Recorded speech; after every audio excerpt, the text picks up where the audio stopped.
How's it going? Welcome back to The Haunting of Castle Malloy. In the last episode, we just kind of met everybody, got started, found out that the fan site is missing, and first thing on our list for this episode is to go call Alan, which means we have to go back to the inn. Well, to the inn, because we haven't actually been there yet. My plan for this one is to get through some of the puzzles as well. Actually, while I was here, I should have, let me back in. I need to go talk to Kit. What's going on? If you and Matt are best friends, how come you didn't want to be his best man? Actually, I did. But Matt mentioned that it would be a good move for him politically if he asked this guy he knows from work, Alan Payne, to be his best man, and I said, hey, do it. So he did. No big deal. Mm-hmm. Time for me to scoot. See ya. I really don't trust him.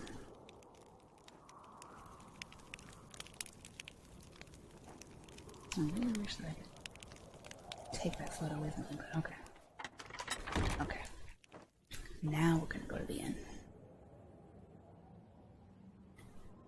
I'll explore these grounds later too. I'll try to get to it in this one, but it might wind up being episode 3 that I do it in. Baylor. I'm still gonna call it Valor, but that's just me. Oh, hello, General. So, you're not so keen on staying at the castle after all, then? Yeah, I'm perfectly fine with castles. I love castles. I'm staying there. I just wanted to talk to you. Come to me for a bit of aid and advice, did you? Well, I've got none to give. Not till I got the day's troubles behind me and a crow's nest in front of me. I don't blame you a bit. I also have no idea what you're talking about. The mixmaid suddenly took ill, leaving poor Seamus on his own, running back and forth, trying to mix and serve at the same time. I heard her soon as I walked in, yet here I sit, dying of thirst. I'll do no talking till I get me crow's nest, and there's the sorry truth of the matter. But now, were some spry and spunky lass to lend poor Seamus a hand by taking over the mixing for a while, that would surely speed the plough.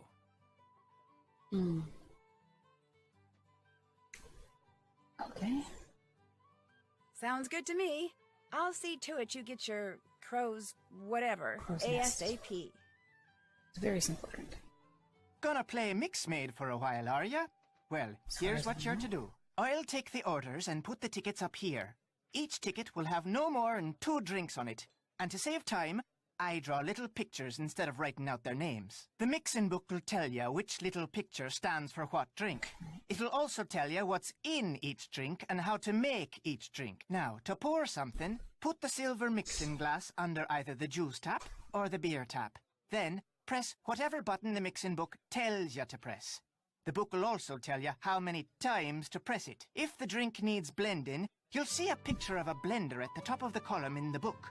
You're to put the solid ingredients into the blender first, then pour whatever's in the mixing glass into the blender. Then, press the red button. And when the blending's done, just reach under the counter and find the serving glass that's pictured in the book. Put the serving glass on the grey mat and pour everything from the blender into the serving glass. If the drink doesn't need blending, just find the right serving glass, put it on the grey mat, and pour everything you've poured into the mixing glass into the serving glass. Then, add anything else the book tells you to add, put the serving glass on the tray to the right of the ticket it goes to, and start fixing the next drink. Soon as you've made all the drinks on a ticket, ring the bell and I'll serve 'em up. Just remember, if the orders start coming thick and fast and the tickets start piling up, you're to make the drinks on the ticket closest to the bell first. Now, you'll be making no mistakes, I'm sure. But if you do, just toss the glass into the rubbish bin down there to the right and start over. Mind you, lass, you must do the mixing fast and proper. The quicker you mix, the more tips you'll be keeping. To work with you now. Alright. Okay, I'm pretty sure that's a crow's nest. Let's see here. We got... let's just do this crow's nest thing. Okay, so... it's gonna be... 4 of those. Those in a bean.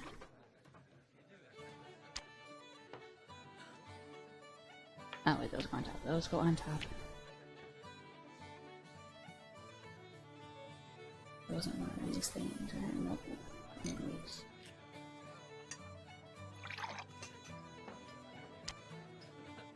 Ice cubes.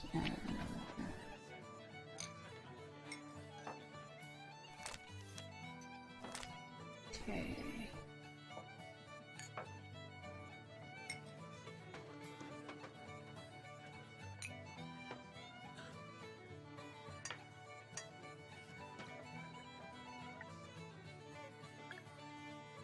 That's just my bad.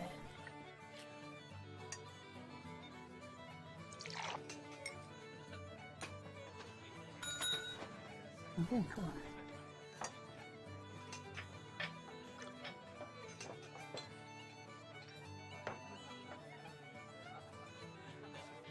I could rubber thing, please.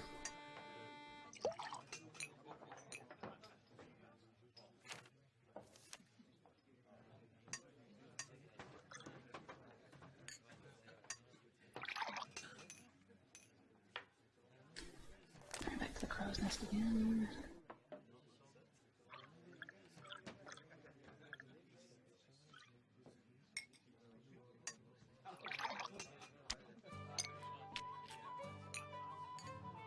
Another round completed. Okay, a fairy drink. Small glass and it's blended. Okay, so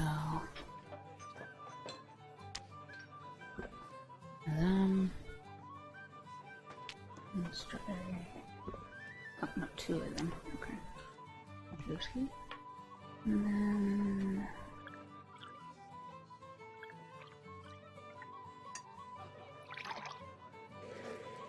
blend it back around.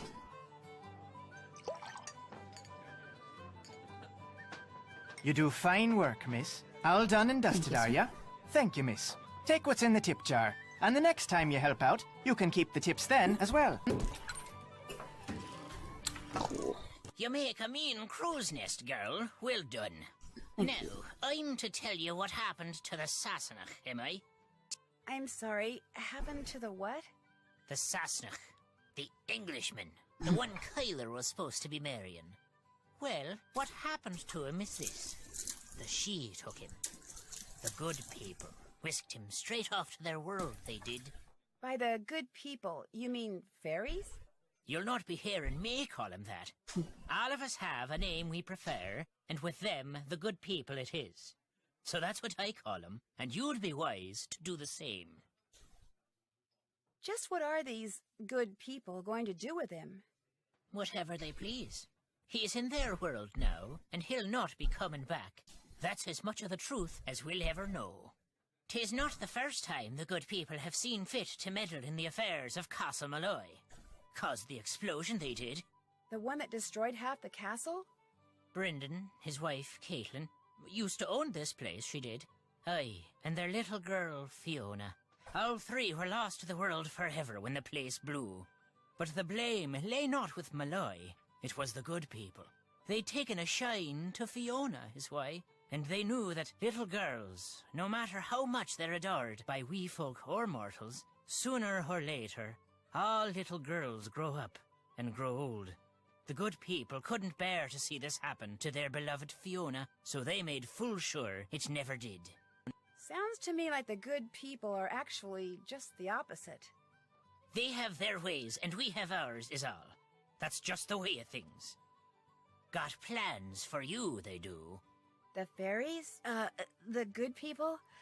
What makes you say that? I meant to pocket your car keys for safekeeping on my way over here, but I couldn't find them. You mean my keys weren't in the car? Aye, that's exactly my meaning. Taken they were. The good people want you to be staying. I already know what a banshee is, but The name of this place. Ask away. Just what exactly is a banshee? A woman, one of the good people, as alive as you and me, with wild hair almost as long as the tattered grey robe billowing up around her whenever she appears. Sometimes she takes on the form of a hooded crow. But it's the sound she makes, her terrible wailing, that strikes fear in the human heart. Because when a mortal hears the wail of a banshee, it means someone is about to die. I saw someone with long hair and a gray robe outside the castle tonight. Did you know? It ran across the road in front of me. That's why my car's in the ditch. Not till I was 54 did I see a banshee. To see one at your age, on your very first night in Ireland. A special lass you are indeed. That's so special. Do banshees ever leave things behind, like, say, little dolls? Do not be mistaken banshees for Santa Claus now. A warning is all they leave behind, about something that's coming and can't be stopped. Do you dislike all Englishmen as much as you dislike Matt Simmons? Or is he special somehow? I've little use for any Sassenach, but I took a disliking to this one soon as I laid eyes on him. Arrogant he was, cocky, disrespectful, foolish, always touching things he shouldn't, going places he didn't belong. Worse than a stray dog, that one was. What about his friend Kit? Aye, he may talk like a Yank and live like a Brit, but there's Irish in the lad. I saw it right off. Little wonder he's in love with the girl. They'll make a fine pair. Whoa, wait a minute. Kit's not in love with Kyler. Blind, are you now? Loves her, he does indeed. He's all but wearing a sign saying so. He came to the wedding early to make sure there'd never be a wedding. Only the good people saw to that for him. Ah, the luck of the Irish. So he has a double motive. The land and the girl. Makes sense. I'll let you drink your crow's nest in peace. Be careful out there, lass. Mm-hmm. Yeah, sure I will be. Okay. Let's check some stuff All off there. done. I still need to call that, okay. Let's call Alan, I guess.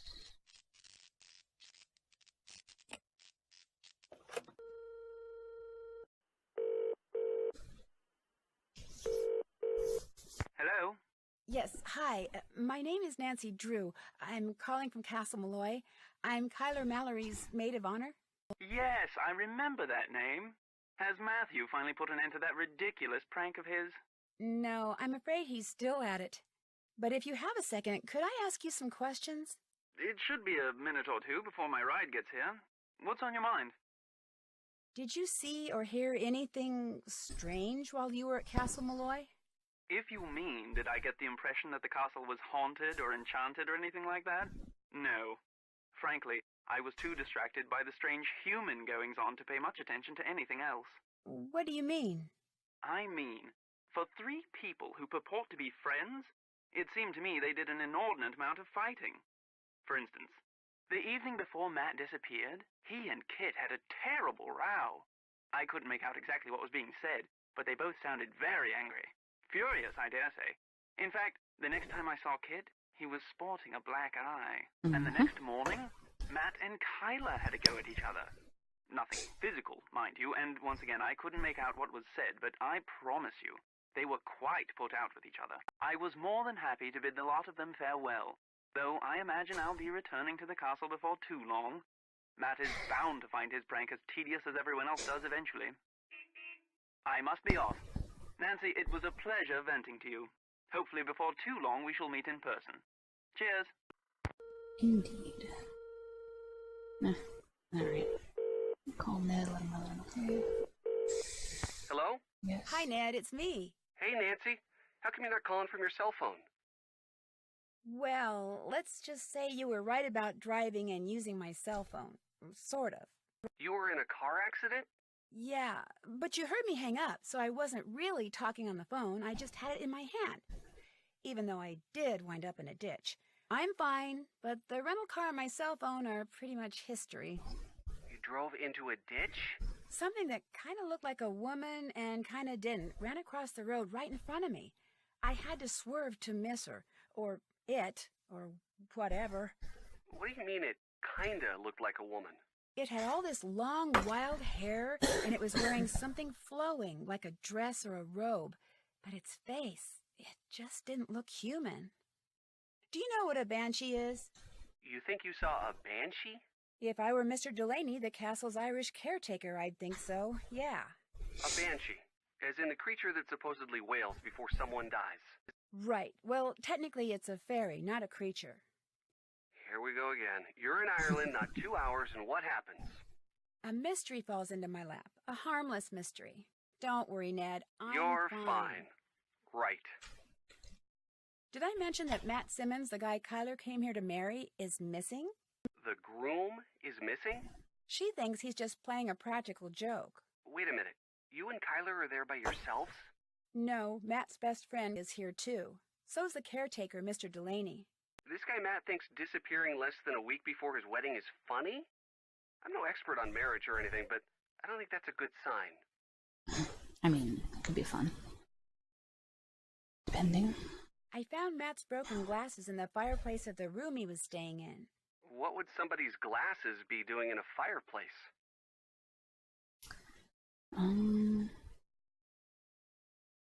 They could have been knocked off his face and landed there. You think he was fighting with someone? That's a possibility. I didn't admit it to Kyler, but I'm getting worried. Oh, yeah, Relax. the black eyes. Because you know what? If I wore glasses and if I were into playing practical jokes on people, I'd do just that. I'd break them and leave them someplace really weird just to freak out whoever finds them. You're probably right. But why don't you give that fireplace a real good look, just in case?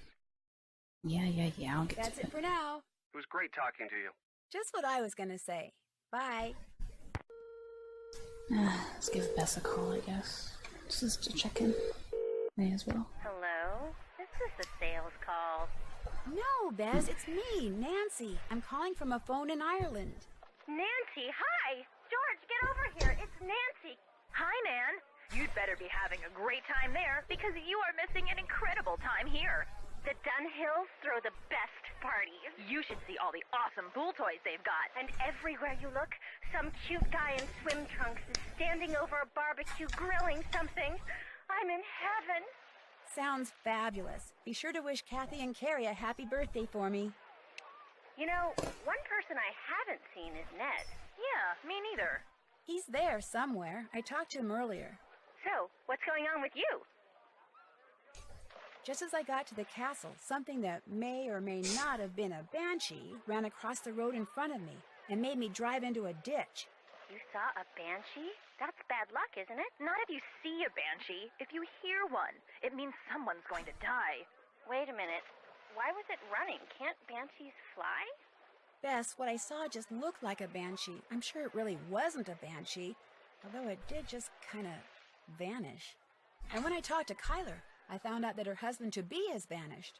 What do you mean, vanished? Matt came to Ireland with Kyler and his best friend Kit, but now he's nowhere to be found. Kyler is convinced he's pulling a prank. A prank? Apparently, he's a pretty big practical joker. More like a pretty big moron. Incoming. Check it out. Oh my gosh. Guys? Hello? Bess? George? Anyone? Sorry, we were hopelessly distracted by a truly amazing set of washboard ads.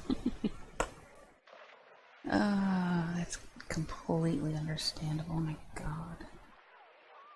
This game was made for me. Anyway, back to questions. Now I'm distracted just thinking about it. Okay. Yeah, let's do that. Whoever ran out in front of my car dropped a handmade doll that looks like the missing groom. A handmade doll? That's kind of freaky. Dolls are freaky, period. Amen. Who around there would be making dolls? As far as I can tell, no one. Sounds to me like you've got a mystery on your hands. Imagine that. According to Alan Payne, Matt's best man, there was a lot of arguing going on just before Matt disappeared. Matt was fighting with Kit, Kyler was fighting with Matt. Alan said he went back to London to wait for Matt to reappear because he couldn't stand all the constant squabbling. So all was not blissful in premaritalville, eh? Wait a minute. If Kit is Matt's best friend, why isn't he his best man? Good question. Unfortunately, the person most qualified to answer it has disappeared. Did I tell you that Kit Foley has a black eye? Why am I not surprised? I'll let you get back to the party. You guys are wearing sunscreen, right? Yes, Nancy. Just checking. Bye. Another hen over here. Okay. So with that done, let me check here. Did that.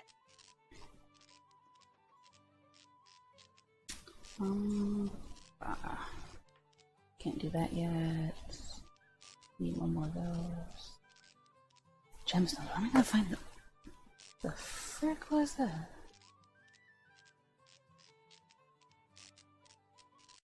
I'm going back inside. That was messed up.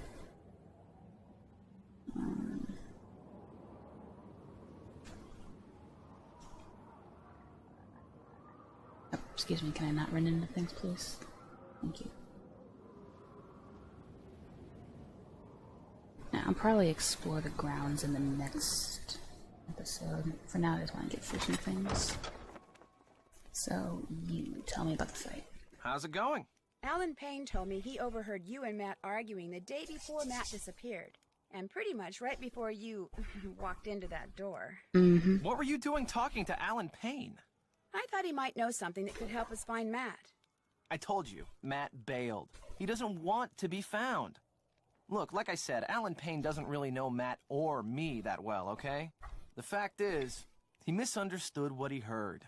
Matt and I have been friends for more than 12 years. We were just fooling around. Fooling around? You ended up with a black eye. I told you that was an accident. I'm clumsy. What were you two talking about? I forget. That's how inconsequential it was. Hey, I just remembered. Carla wants me to do the seating chart for the wedding dinner.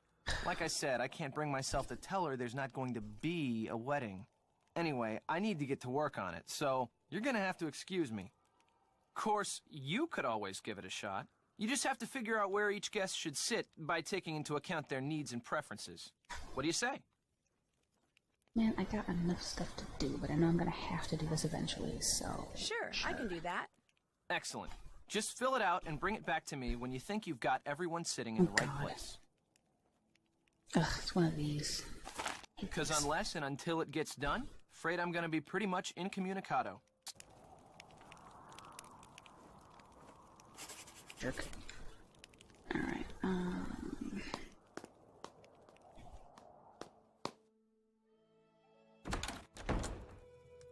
You have a lead? When I called Alan Payne, he said that on the day Matt disappeared, you and Matt had a pretty big argument. I dare say Matt and I have argued about one thing or another every day since we met. That's just how we are together. relatable again. This game really was made for me. What were you Can you about? remember what you were arguing about? I haven't the foggiest idea. Yep. Apparently, you should ask Mr. Big Ears Payne. Well, he doesn't know either. That's always how it I'd works, better get though. to work. Keep me posted. Argue like crazy, never actually know what you're even arguing for. It's insane. Okay. Let's do this one. I might be quiet here and then just speed the process up, but we'll see how it goes. I probably shouldn't put a large disc on top of a small one. Yeah. Thanks for the tip. I don't know what I'm freaking doing. This is gonna take a while to do.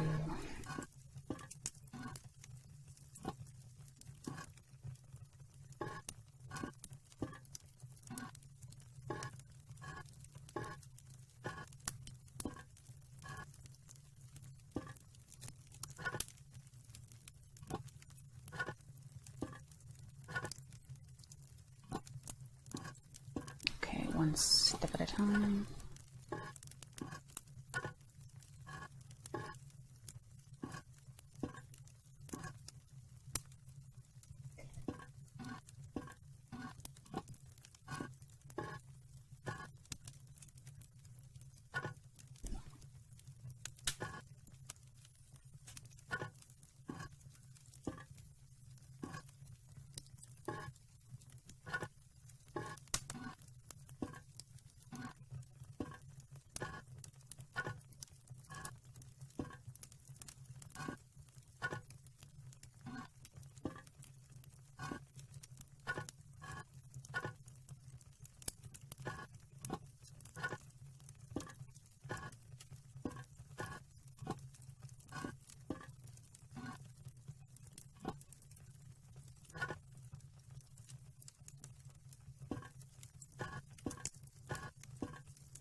There we go.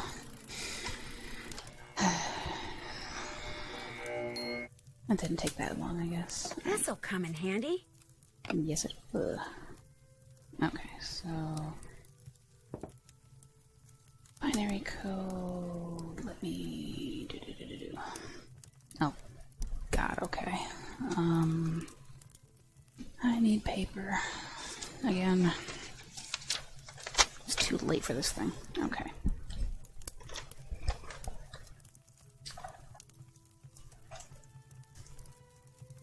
Oh god. Everything's dark, I can't see what I'm doing. There we go. 01... So it's 1000... 011.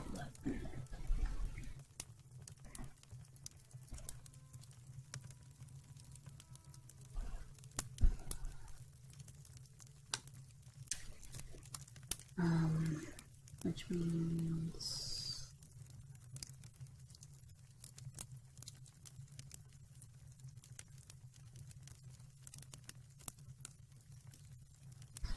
looking at the 8-digit binary to look a value on the chart. Binary is written by finding the combination of column values that, when added together, equal the numerical value.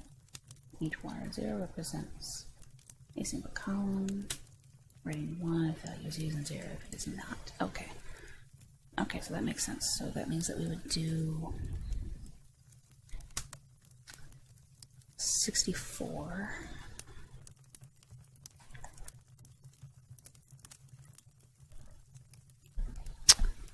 Um,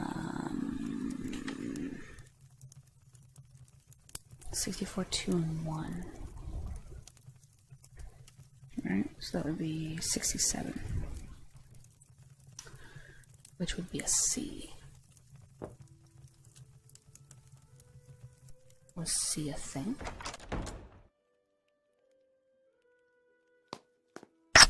Oh, sorry about that. Pen got in the way. Okay, C a thing. Yes, it is.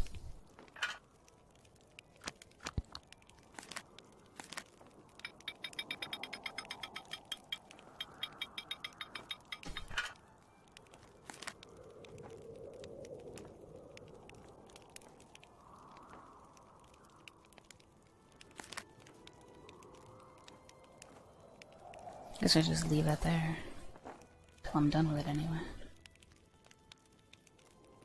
Okay, so now what do we do? Did that. Ah, freaking seating chart, I guess, but I'm gonna do this other thing on my list first. Got 5 coins, I may as well. I would like a fortune. Okay.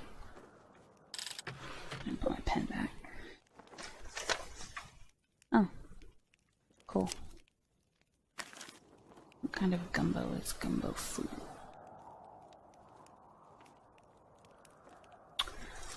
Gumbo Foo was a reference to the Message in a Haunted Mansion series that I did not too long ago, ironically enough. And I will take that coin, thank you. I'll go ahead and leave that video up in the info card. Probably the first episode. Why not? Really, Ray? Really? You're gonna text me now at this hour? What the heck?